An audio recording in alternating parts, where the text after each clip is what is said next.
VTD, el canal para todos.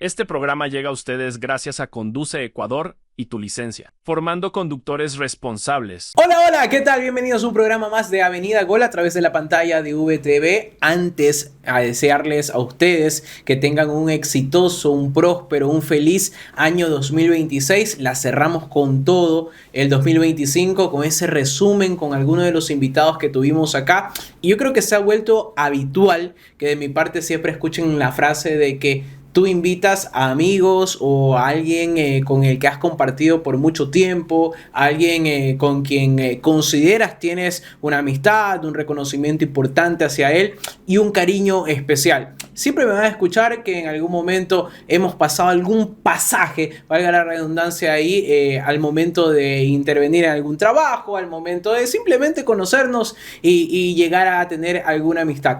El caso del invitado del día de hoy, no saben cuánto tiempo he tenido que esperar para poderlo tener acá. Estuvo dirigiendo hace poquito nada más, hizo una campaña desde mi punto de vista bastante exitosa con el cuadro Cetáceo. Muchos podrán decir, sí, pero es que quedaron en el último lugar en ese hexagonal de la segunda parte por la que peleaban solo por un cupo de Sudamericana. Yo creo que en el momento en el que toma al equipo de Delfín fue un momento bastante complicado a nivel de dirigencia, incluso un tema económico estaba quejando. Creo yo que la mayoría de los equipos ecuatorianos todavía están en este problema o están en este hoyo. Son muy pocos los que pueden salirse por ahí o los que pueden hacer algo diferente, pero yo creo que ese preámbulo les da para pensar en ese nombre. Pero ese nombre es propio, yo creo, de todos los que en algún momento nos ilusionamos al celebrar también una Copa Libertadores para un club ecuatoriano. Sí, el primer club ecuatoriano que ganó una Copa Libertadores, estamos hablando de Liga Deportiva Universitaria. Después, hablar del capitán, hablar de ese jugador que estuvo en la selección y recordar ese número 8 con muchísimo cariño. Sin más, quiero presentarles el día de hoy a mi amigo, el señor Patricio Urrutia. Señor Pato Urrutia, ¿cómo le va? Creo que le molestaba que le diga que me ha tomado por mucho tiempo esta invitación, porque usted sabe que es así, usted es un hombre demasiado ocupado nada más. Lo he visto más en programas de farándula que en programas de deporte. Ya vas. ¿Cómo vas?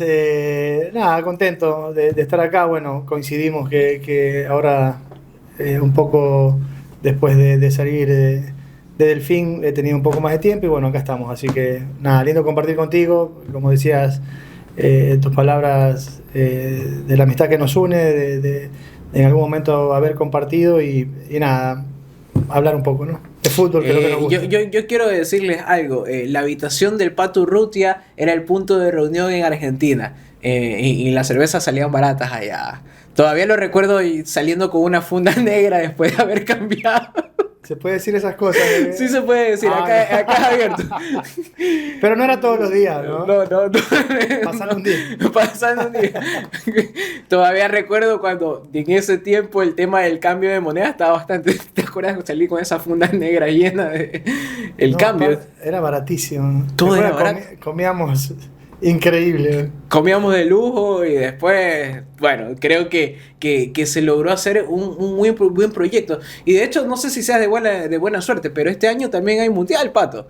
¿Qué recuerdas de ese 2022? Vamos ahí. Nada, bueno, fue una experiencia hermosa porque obviamente vas a una cadena internacional importante.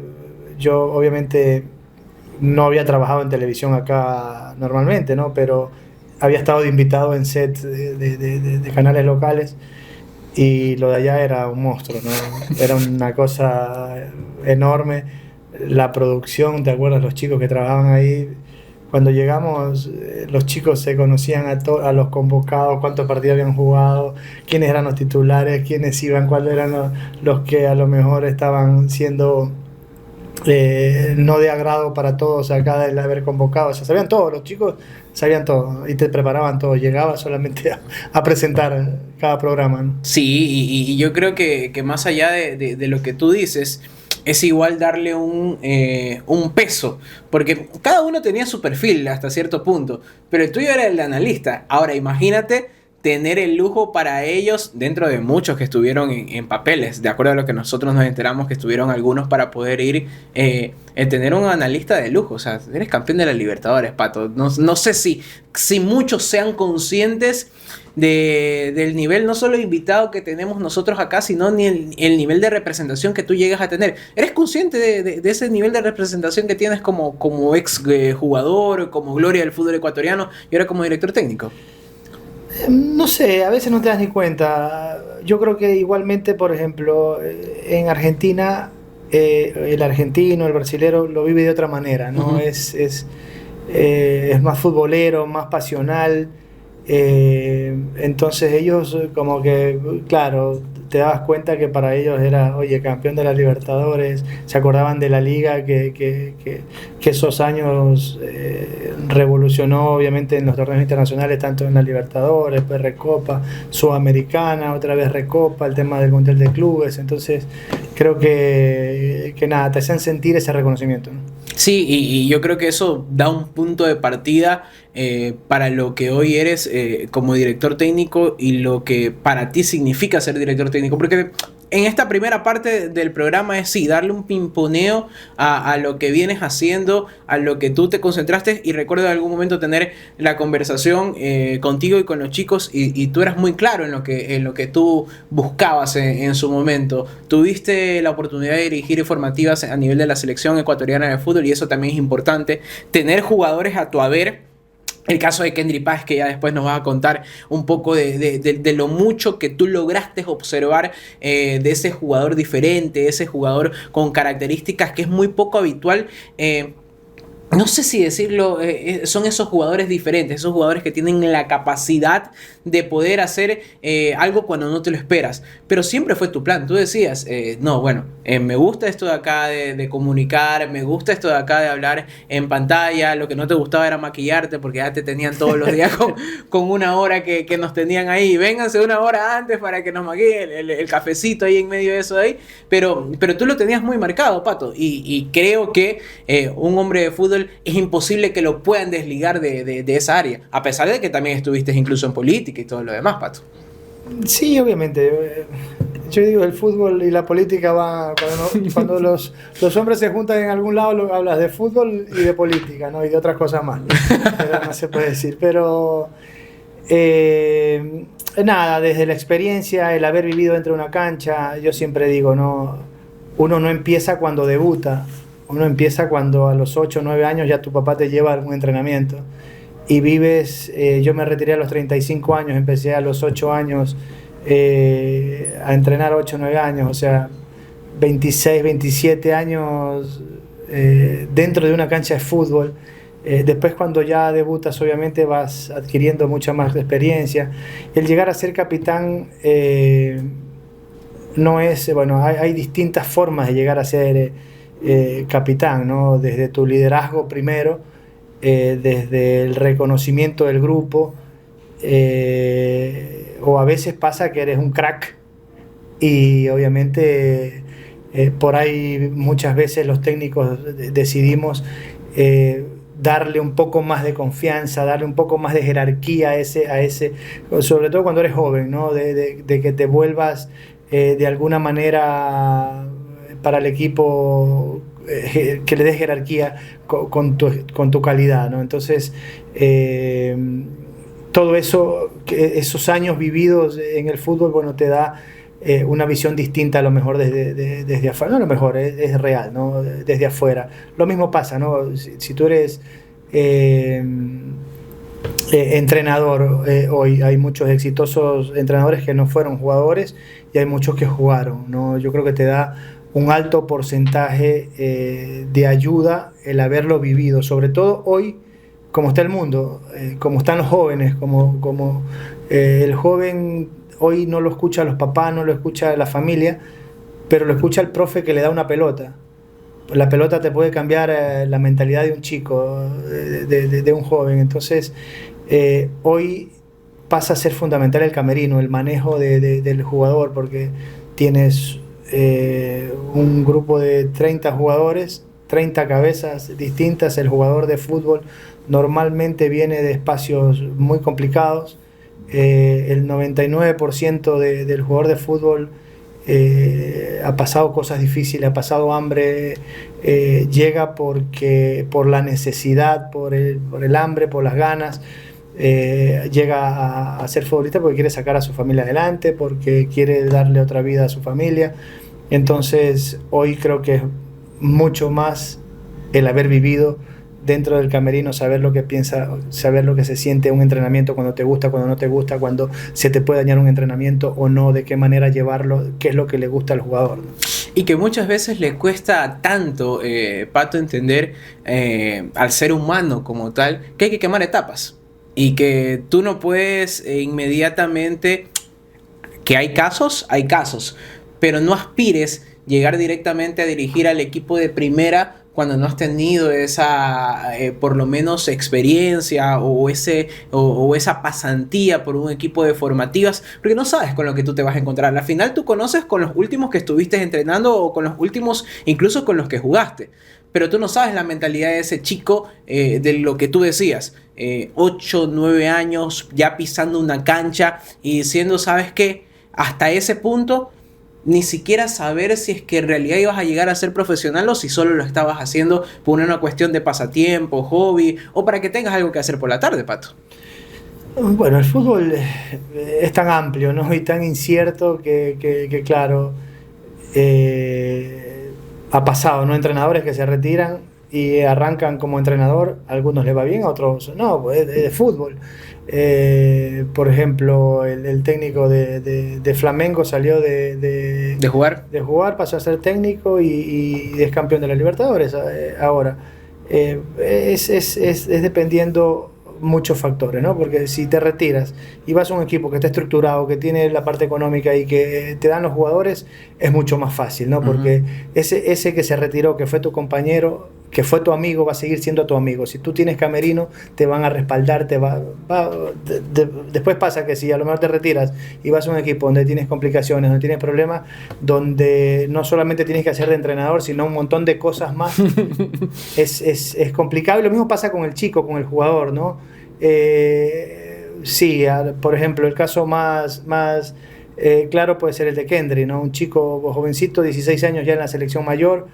Yo lo tuve a los 14 años en la selección. Tú veías y era un chico que tú decías, es un crack, va a jugar al menos que haga una cosa rara, y se lo decía él. O sea, si llevas una vida normal y tú vas a jugar, o sea, era inevitable, era lógico, o sea, era así, y se los decía, ¿no? Hay muchos que tenían mucha calidad y no llegaban. A mí me pasó cuando yo jugaba, 12, 13 años. Yo sentía que todos eran mejor que yo. Pero llegó una edad donde todos abandonaron, todos se fueron para otro lado, no fueron profesionales, no se dedicaron. La disciplina que tienes que tener dentro de un deporte, no solo del fútbol, sino en la vida, en todo. Y yo tengo una frase que la disciplina supera el talento, y eso nadie me lo quita. Hoy, si no eres disciplinado, la carrera no la llegas a conseguir. Si la consigues, te dura poco, y con éxito, bueno, tienes que ser demasiado crack para que te pueda durar un poco más, ¿no? Y salvar, sobre todo con el tema económico. Entonces el fútbol tiene estas cosas, es muy amplio. Después está el tema de dónde vienes, quiénes te rodean, con quién te juntas, dónde hiciste tu formación y todo, porque es de la mano, ¿no? Desde la casa, desde la escuela, desde los clubes hoy que mucho se habla del entrenamiento, que sea completo, ¿no? Que sea global, que no solamente no solo el que ves, sino el invisible también, desde la casa. Todo, que sea completo, o sea, desde colocas independiente, ¿no? Desde la educación, desde el entrenamiento, desde tener valores, desde ir mentalizando a los chicos desde los 12, 13 años y hasta menores también, que vivan ya como un régimen ya profesional, ¿no? Que yo siempre contaba acá y que en más de 10 programas creo que yo he contado la misma anécdota. El chico que se bajaba de vender caramelos en el bus a entrenar recién en ese momento, probablemente sin nada en el estómago, y después se subía y se iba inmediatamente y quién sabe si comía algo en la noche o si es que se iba a seguir trabajando. Quizás ahora ya no te sucede eso mucho, Pato. En mis tiempos era muy común que tú veas rodeado de 60 chicos para llegar quizás a entrar dentro de unos 30, 20, dependiendo del número de equipos que te sacaban para el interbarrial, porque te sacaban que el MLEG A, MLEG B, MLC, Alfaro A, Alfaro B, Alfaro C, y así sucesivamente. Hoy quizás eso está un poquito más controlado. ¿Cómo se hace para llegar? Porque quizás hoy te ven en ya una persona consolidada, ya una persona con una experiencia, ganado en la Libertadores y todo lo demás. Es mucho más fácil sacar conclusiones. Pero quizás en medio de ese estereotipo del que todos los que llegaban probablemente no eran de tu mismo color de piel y decían, bueno, ¿y las condiciones de este de aquí? O no es agarradote y todo lo demás. Tiene que ser en algún momento difícil a nivel de formativa, sobre todo, que es en donde comienza la mayor, creo yo, competitividad para poder llegar sí o sí, que es llegar a debutar por lo menos como profesional, Pato. Sin duda. Bueno, hay un montón de ejemplos de esto que tú dices, ¿no? De los chicos que claro, iban a entrenar sin comer, que tenían que trabajar desde muy chicos para ayudar en su casa y después iban al entrenamiento. Y es lo que te decía antes, ¿no? Esa hambre de salir, esas ganas de superación, de sacar a su familia adelante, ayuda. A veces los chicos hoy que tienen todo no se esfuerzan. No dan ese algo más y eso es un problema. Después está el tema de que esos chicos, obviamente, muchos se quedan en el camino. Entonces, un grupo de 60, por ejemplo, te da 200. Yo recuerdo cuando estaba en la inferior de Barcelona, 1500 chicos al inicio se probaban, claro. 100 por día, 200 por día y pasaba, te veían 5 minutos afuera y eso. Y hoy, otra de las cosas que tú decías, claro, el fútbol ha cambiado. El fútbol ya es distinto, ¿no? En el sentido de la velocidad, de la fuerza, la potencia, y hoy lo que se busca mucho es el biotipo.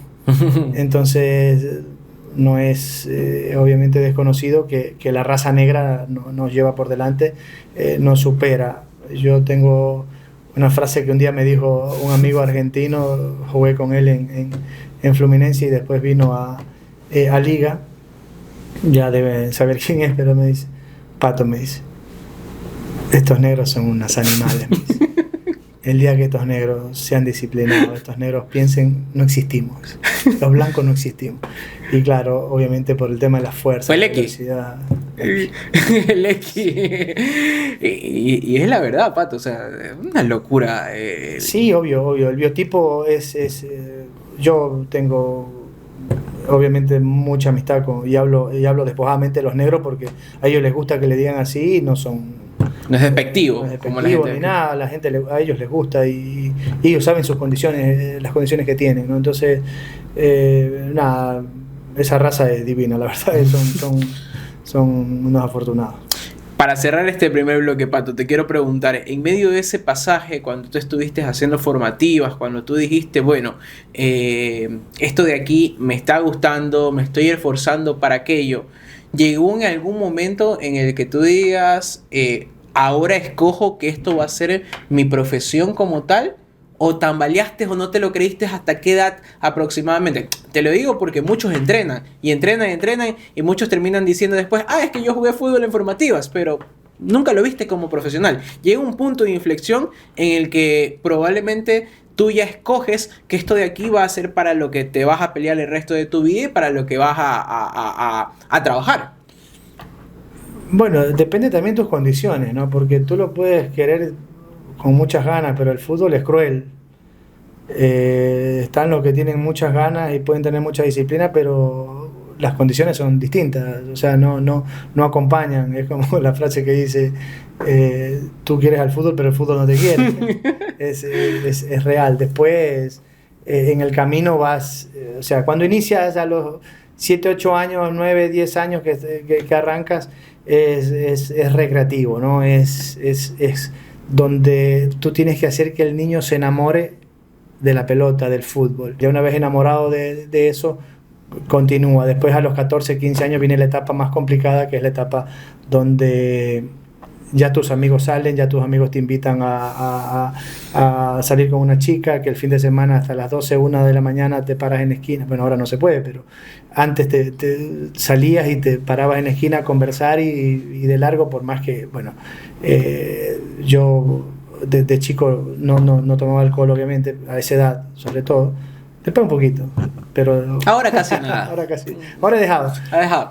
Y claro, esa etapa es más complicada, porque ya obviamente cambiaste, tu cuerpo te pide otras cosas y está la tentación esa de salir, de divertirte, de que es un tema que claro, que el ser humano se deja llevar muchas veces de eso, y ahí es donde tienes que poner los límites, ¿no? Como ya un chico que piensa en que quiere llegar a jugar profesionalmente. Y además saber filtrarte también, Pato, porque sea lo que sea, la tentación siempre va a estar ahí, y no solo al inicio es más difícil, pero después siempre estás en medio de una carrera ya consolidada, se enteraron que tú juegas al fútbol y tú sabes que también están jugando alrededor tuyo otras tentaciones también para poderte atraer. O sea, es tan distinto, mira que, y claro, yo recuerdo cuando hubo la regla esta de poner un chico de 17 sí, claro, o 18 años máximo. Los famosos juveniles el con juvenil 50. Y todo. ¿Y qué pasaba? Que, no sé, resulta que salió la figura del partido, que hizo un gol, no sé, porque faltó el titular o faltó el otro, y claro, entra ese juvenil, hizo un gol, ganó el equipo y todo. Tienes 10 cámaras afuera del estadio. Saliste en todos los medios. No te conocía ni el vecino de la esquina de tu casa. Después de eso te conocen todos, quieren ser amigos todos tuyos. El de la escuela, el del colegio, todos quieren ser amigos tuyos. Entonces vas teniendo otro tipo de tentaciones, ¿no? De que todos te invitan, de que todos te quieren tener, de todos te quieren saludar. Las chicas que no te daban bola antes van a querer conversar contigo y salir contigo y que la lleves a algún lado y todo. Entonces no es fácil tampoco. La edad del burro, como dice, está a los 15, 16, 17 años, dependiendo de la edad que tengas, y a veces hasta los 25 seguís siendo un burro. Entonces es no saliste de esa etapa. Tenemos tiempo de corte acá en Avenida Gol. Al regreso seguimos conversando con el Pato Urruti a través de VTV.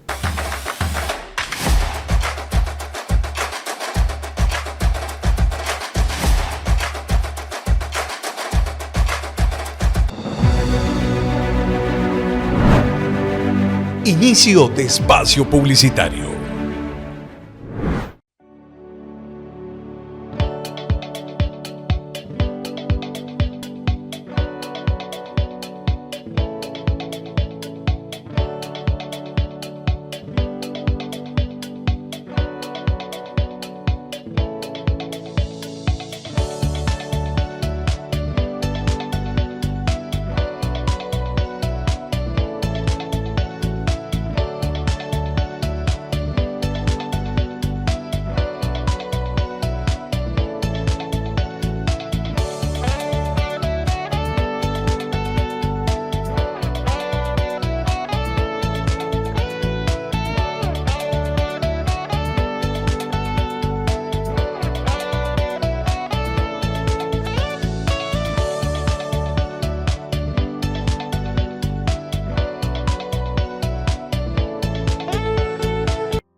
Fin de espacio publicitario.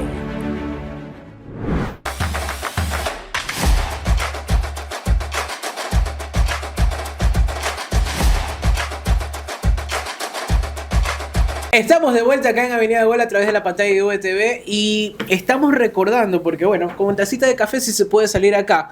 Me recuerda mucho cuando le preguntaban al Pato, ¿qué quiere? ¿Capuchino? ¿Quiere mocachino? ¿Quiere café normal?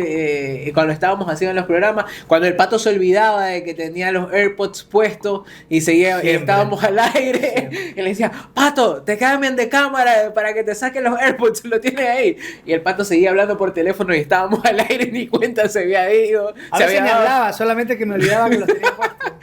Y los camerinos, y después cuando vinieron algunos a conversar con nosotros, entre esos el Negro Bulos, el arquero que fue de Boca en su momento, mucha gente que vino a conversar con nosotros y que hablaba y lo reconocía al Pato claramente como esa figura que tuvo en algún momento Liga Deportiva Universitaria. ¿En algún momento pensaste en retirarte del fútbol, Pato? Yo creo que es una pregunta que siempre se hace. De jugador. De jugador, claro. Que tú dices, ¿sabes qué? Pero si muchos han tenido en su momento ese pensamiento, y es lamentable decirlo. En algún momento nos vinieron acá a conversar, por ejemplo, el caso de Eduardo Smith, y él nos decía, la depresión post dejar el fútbol lo mandó y lo dejó prácticamente al borde del suicidio. Él lo dijo, cayó una depresión tan drástica que o sea, salía en las madrugadas y la esposa pensaba que tenía otra, y resulta que Eduardo salía a recorrer y estaba triste. Todo el tiempo estaba triste. Otros que el fallecimiento de algún familiar, el fallecimiento de la mamá, el papá, caló tanto en ellos que dijo, o sea, ya no tengo razón de ser para seguir en esto de aquí. Una lesión, un momento familiar difícil, una separación. En algún momento dijo el Pato, ¿sabes qué? En ese momento de mi carrera en donde parecía que las cosas no andaban bien, o que más bien estaban bien en lo futbolístico, no estaban bien en mi cabeza por algo alrededor. O sea, problemas tenemos todos. La vida es eso, ¿no? No dejamos de ser humano por más jugador de fútbol que seas. Pero bueno, está la fortaleza que tienes que tener en la cabeza, ¿no? No mezclar. Lo que pasa es que cuando uno entra a un entrenamiento o un partido, realmente te olvidas de todo lo que está afuera. Después puedes resolver o no puedes resolver, pero nada, yo creo que pasa, todos somos distintos, la verdad. A muchos le puede, no digo que esté bien como era yo o como puede ser la mayoría. Algunos sí, le lastima, le golpea y eso. Yo he visto jugadores que se murió un familiar, la mamá, el papá, decidieron jugar y después irse, estando concentrados. Era la forma a lo mejor de rendir un homenaje a su papá, a su mamá, sabiendo que era lo que más les gustaba a ellos como padres, que te apoyaron, que estuvieron siempre y todo. Hay otros que no lo pueden hacer. Hay otros que claro, dicen, no, ¿qué voy a hacer? ¿Qué voy a jugar? Y está bien también, no es que esté mal. Sentí que perdí espacio también ya en el equipo titular. Ese último año, a los 35, en el 2013, no, iba a cumplir 35, ese año cumplía 35, o no, algo así. Y hablé con mi esposa en ese momento, que estaba casado, con mis hijos, y nada, ella sobre todo siempre se quejó de mi presencia, ¿no? De que nunca estuve en los cumpleaños de los bebés, en las reuniones de los colegios, en dejarlos, irlos a ver. Es normal, obviamente, ¿no? Entonces, retirarte, vas a estar con nosotros, ahora sí, retírate y todo. Entonces, hablé con mis papás también. En ese momento, el entrenador era el Patón, y el Patón tiene su forma de ser, ¿no? Él alguna vez nos dijo, si no te doy explicaciones cuando te pongo, tampoco tengo que dártelas cuando te saque. Es respetable, pero yo no la compartía mucho, o sea, no la compartes mucho cuando tienes jerarquía, cuando tienes experiencia, cuando yo tenía una cercanía con el Patón muy buena, porque al Patón, por ejemplo, no le gustaba muchas veces él encarar algún jugador en esa discusión que puedes tener y que siempre vas a tener, ¿no? Del que no juega, del que no sale concentrado, del que no está. Capaz que yo le llegaba de mejor forma porque al entrenador le costaba decirle las cosas, entonces a mí sí me lo decían. Yo y el Patón tampoco se desgastaba diciendo. Chila Cheme, que estaba en ese tiempo, tenía unos problemas de no sé qué cosas y todo, y claro, no los decía, a mí me los dijo, y eran temas que tenía que transmitirlo a la dirigencia, entonces trataba yo de solucionar también esos temas. Entonces, claro, fui perdiendo espacio, no jugaba. Acuérdate que el 2013 Liga lleva 17 o 18 jugadores nuevos. Fueron los de Liga de Loja, me acuerdo de ese tiempo, claro. Ferou, el otro, el chiquito Uchuari. Fueron un montón. Entonces, claro, perdí un poco espacio porque me había lesionado y todo. Entonces ya me dolían las rodillas. Levantarme para mí ya era ya tenía 2 operaciones más por lo menos en la rodilla, porque yo tengo 6 operaciones en la rodilla derecha. Entonces ya comencé a tener muchos problemas en la rodilla para levantarme. Tenía que llegar por lo menos 40 o 50 minutos antes del entrenamiento para poder hacer bicicleta, calentar un poco, porque si arrancaba de una me molestaba. Hoy me molesta más, obviamente. Pero claro, dije, no, ya le di todo. Y el fútbol me dio más, ya está. Y yo decidí retirarme. La verdad, el post carrera no me costó tanto. Te puedo decir que nada, que lo disfrutaba ir al estadio, a ver jugar al equipo, a mis compañeros, y nada, tenía la sensación o la satisfacción de haber hecho una carrera como la que hice y decidí irme, porque yo llamé a Esteban Paz y le digo: Esteban, me voy a retirar. Que eres loco, me dice: padre, tienes hasta diciembre el contrato, quédate hasta diciembre, no pasa nada. Dice: tienes por cobrar la prima todavía y todo. Ya está, ya decidí, le digo, ya me voy. Ya aceptaron y todo, claro, hice una despedida hermosa y nada, me quedo con eso. Decidí retirarme porque a lo mejor yo hubiese terminado lo que normalmente a veces sucede y que para mí depende de cada uno, ¿no? Pero después te vas a un equipo más chico, otro más chico, terminas jugando en la B, terminas jugando en segunda categoría y nada, para mí dañas un poco la carrera, ¿no? Ya no tener las mismas condiciones que te dio, por ejemplo, yo mis últimos 10 años los tuve en Liga. Entonces, la infraestructura que tiene Liga no la va a tener el equipo que vaya más abajo, donde tienes que pasar cosas que no quería pasar, la verdad.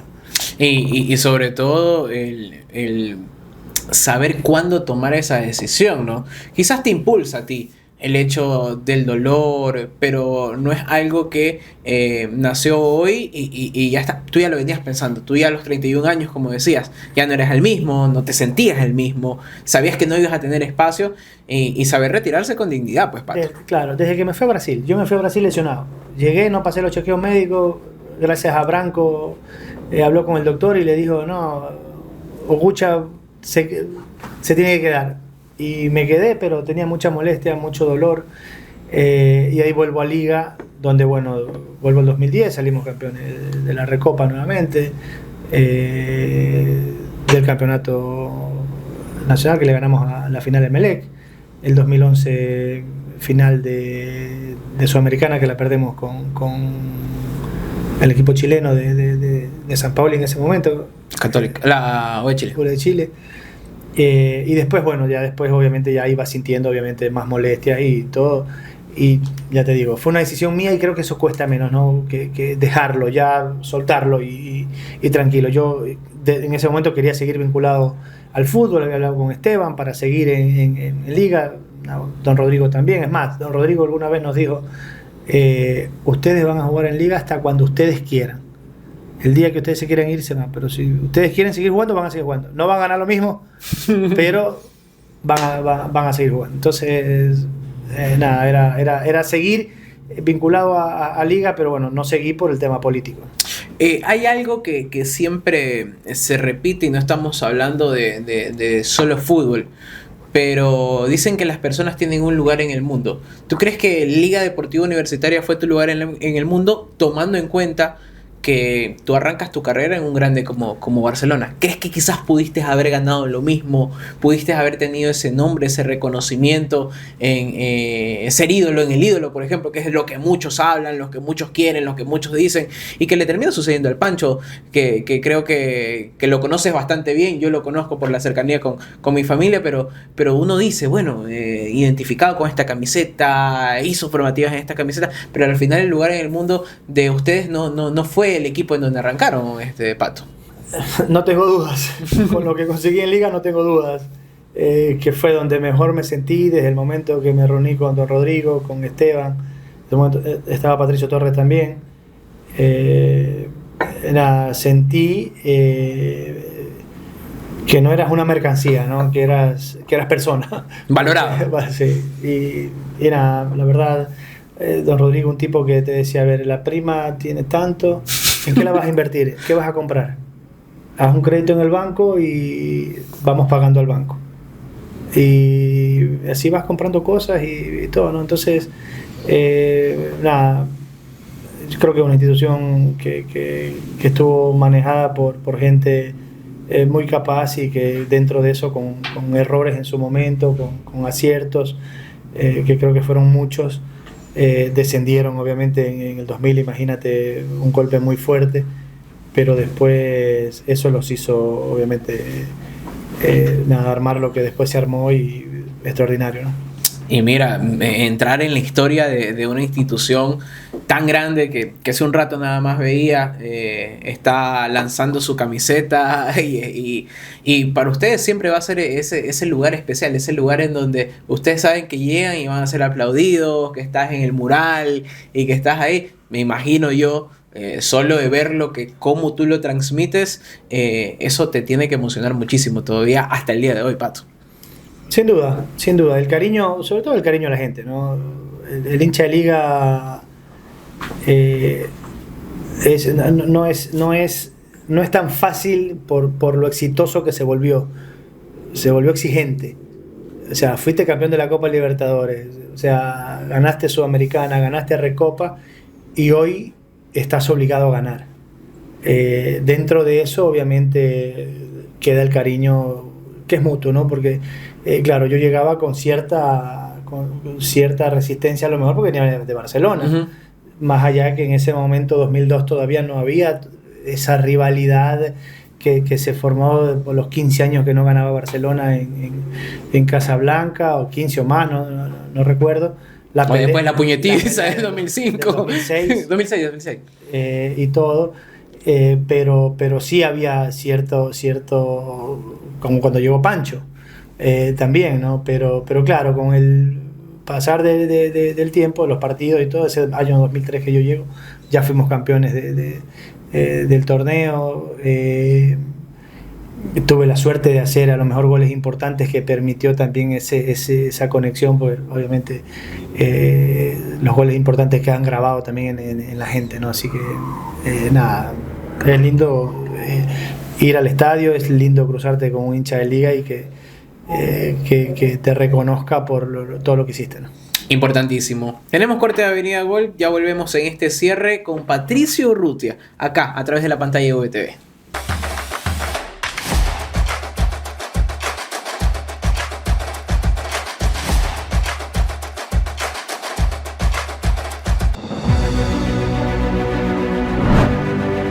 Inicio de espacio publicitario.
de espacio publicitario.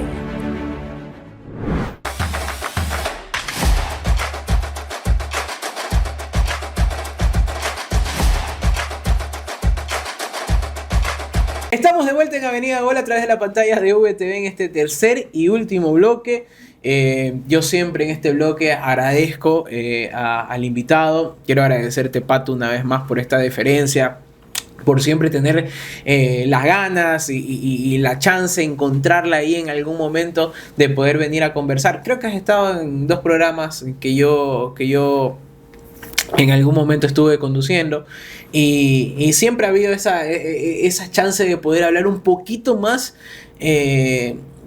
Creo que por lo mismo de ligereza, muchos no conocen ese Pato.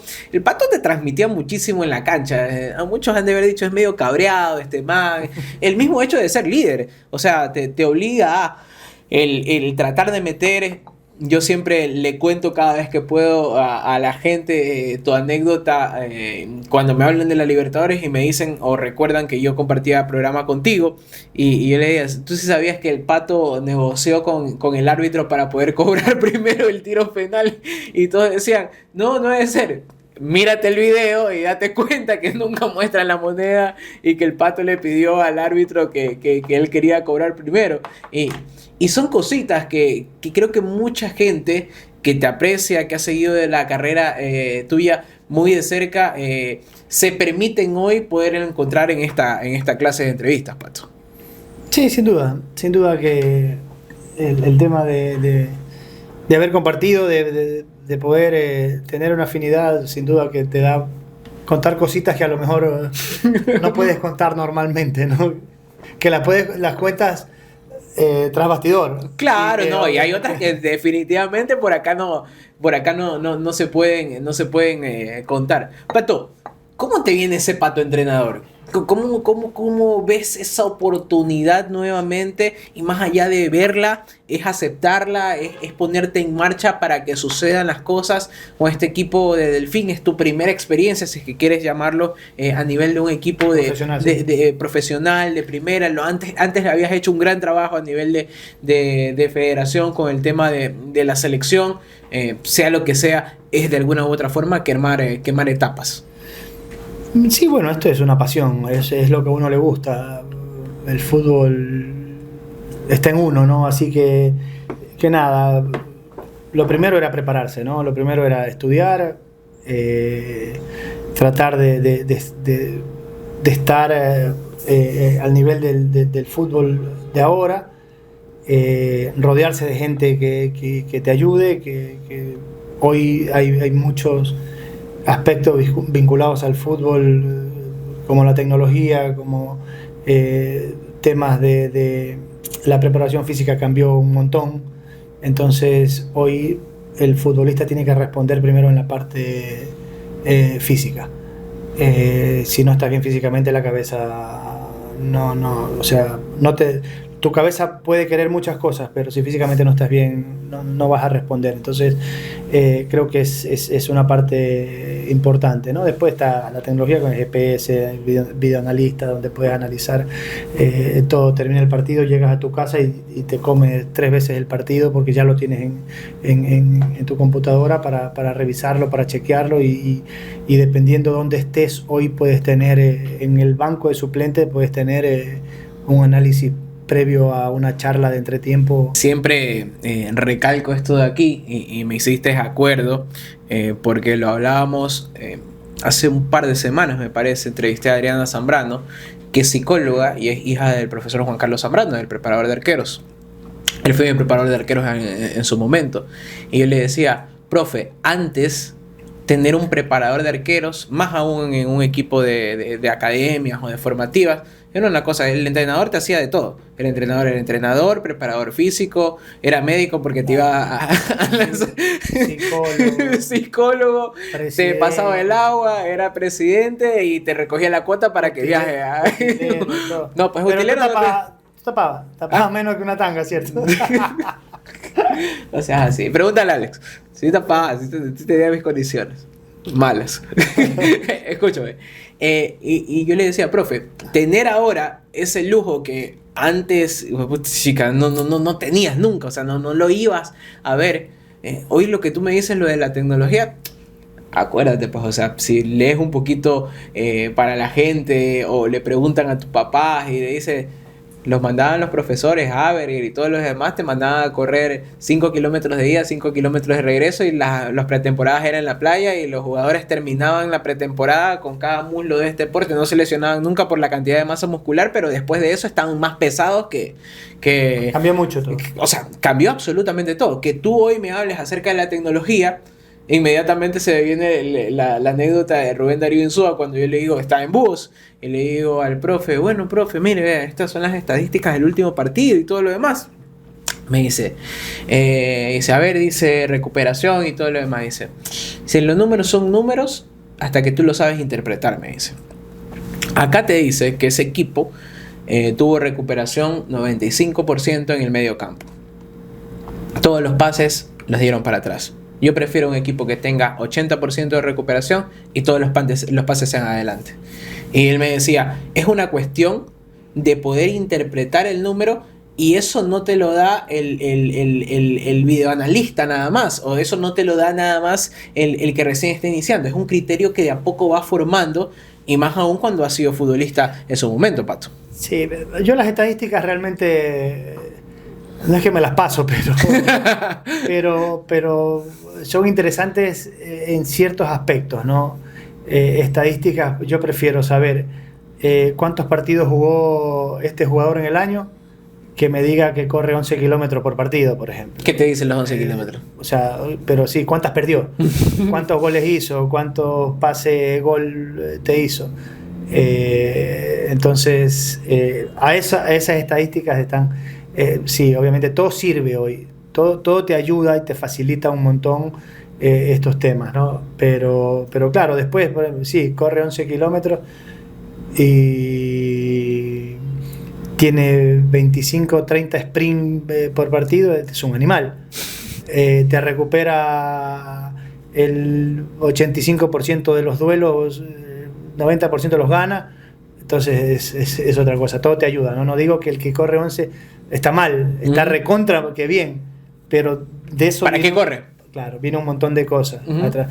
Después corre 11 kilómetros, pero recupera 3 pelotas en el partido y es un volante de marca, entonces tampoco te va a servir, ¿no? Entonces, dependiendo cómo lo veas y cómo anexes ciertos aspectos que vienen vinculados a ese punto, es importante o no. El Pato jugador versus el Pato director técnico tiene una ideología conectada, o tú crees que sí cambió mucho tu visión de cómo eras como jugador, un poquito más posicional, ese liderazgo de nivel del medio campo? ¿Es lo mismo que te gusta a ti en los equipos que tú manejas? No, yo creo que hoy el futbolista tiene que estar o sea, tiene que tener 2, 3 posiciones, tiene que tener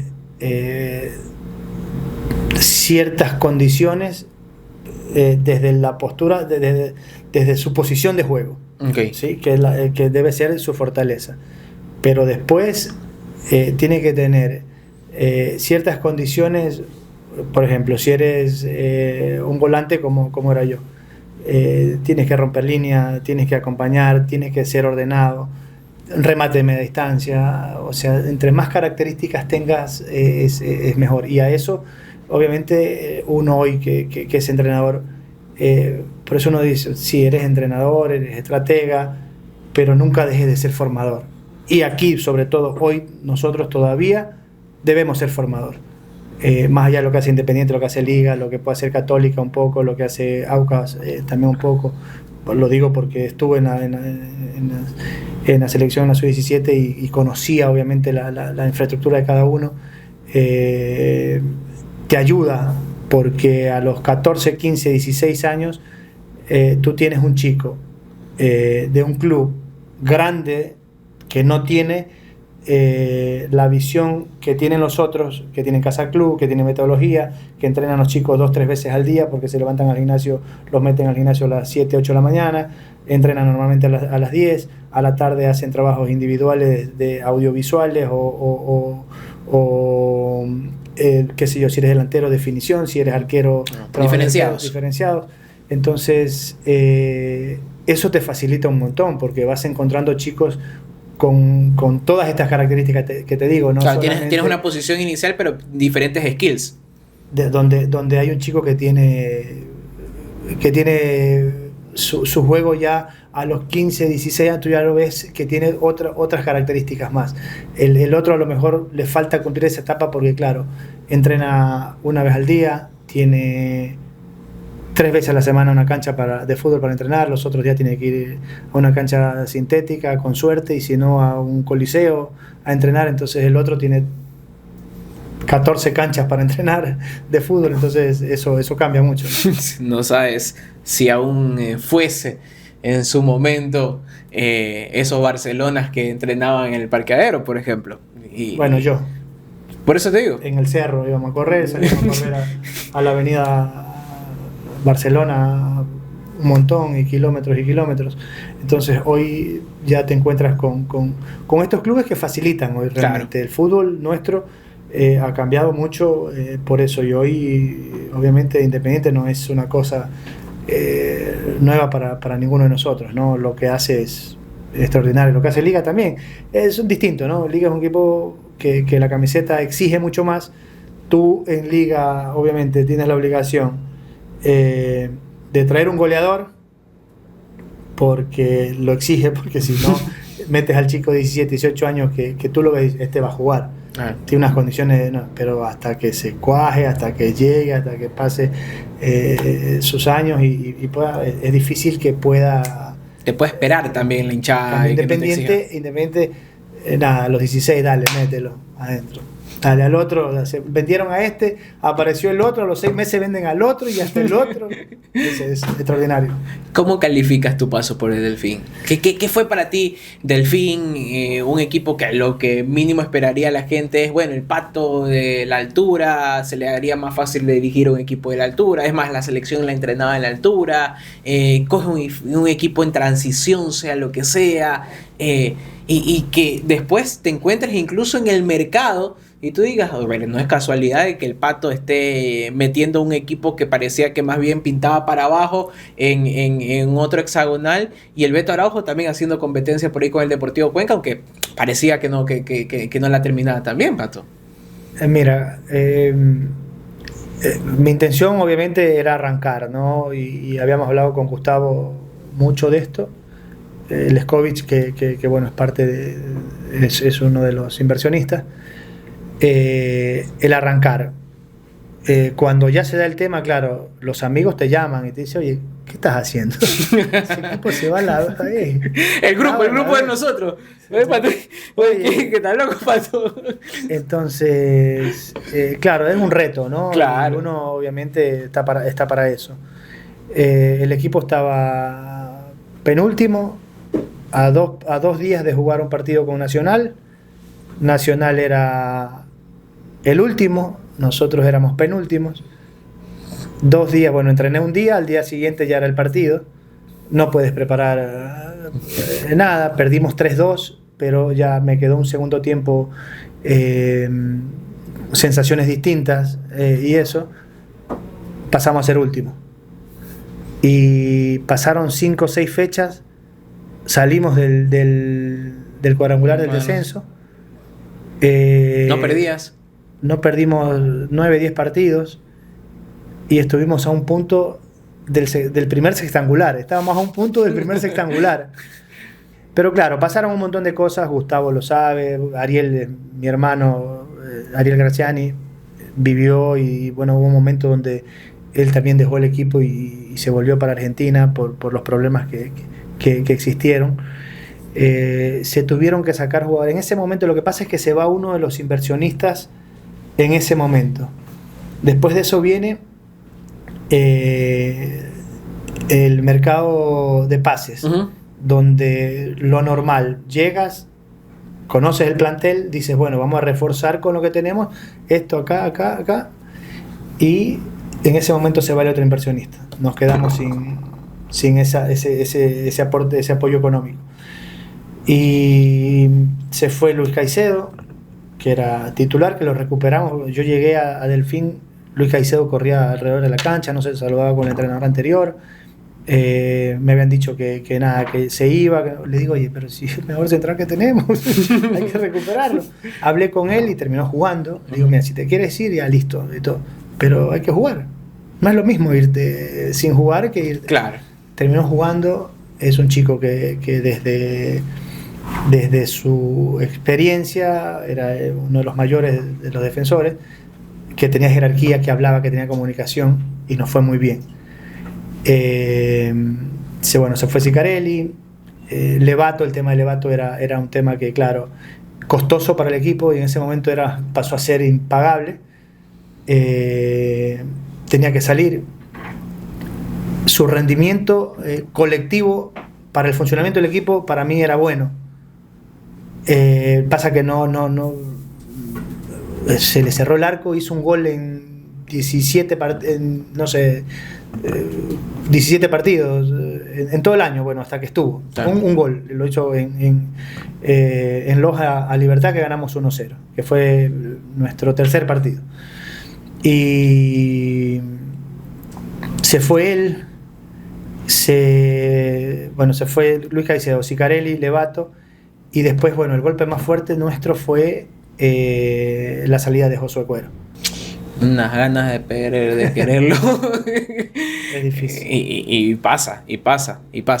Pato, quiero agradecerte este tiempo, quiero agradecerte esa apertura que has tenido para conversar con nosotros, y nada, desearte un 2026 lleno de éxitos. Estoy segurísimo que por tu gran campaña de inicio, por tu sapiencia, y yo creo que por ese lado humano que tienes, porque el no retirarte también es una decisión al final del día, y una decisión que tú decidiste tomar, y eso se valora muchísimo. Sí, y lo más importante, ¿no?, es que después de esos, nosotros tuvimos 9 o 10 partidos invictos. Después de eso, no ganamos, 15 partidos. Empatábamos, perdíamos. Nunca volvimos a la zona de descenso. Y terminamos, obviamente, con el equipo salvándolo de ese cuadrangular, que si hubiese caído a ese cuadrangular, yo después de en esos momentos difíciles, la amistad que tengo con Gustavo, yo le decía a Gustavo, o sea, es momento de yo dar un paso al costado. Necesitas 4 puntos para salvarte. Quedaban 4 partidos de la segunda etapa. Digo, a veces es importante, ese que viene a lo mejor le da un empujón con el remesón que es venir otro, se motiva el jugador, y a lo mejor eso cambia y te salva el equipo de caer en el cuadrangular. A veces no veo respuesta, ¿no? Porque no las tienes. Y no, en cambio, ahí lo mismo, ¿no? Y eso valoro mucho también, el tema de que después, no, Pato, te quedas. Yo te respaldo, tú tranquilo. Después salvamos en el hexagonal, Hablamos. hace lo que quieres. Pero claro, después vienen resultados que te van desgastando, porque tienes que poner la cara, porque tienes que afrontar cada partido, pararte allí, y es complicado. Entonces, en ese momento decidimos, obviamente, en conjunto, decir, Gus, se termina el tema.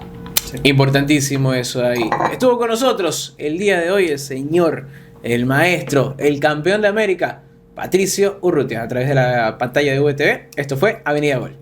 Este programa llegó a ustedes gracias a Conduce Ecuador del ITV y Tu Licencia, formando conductores responsables.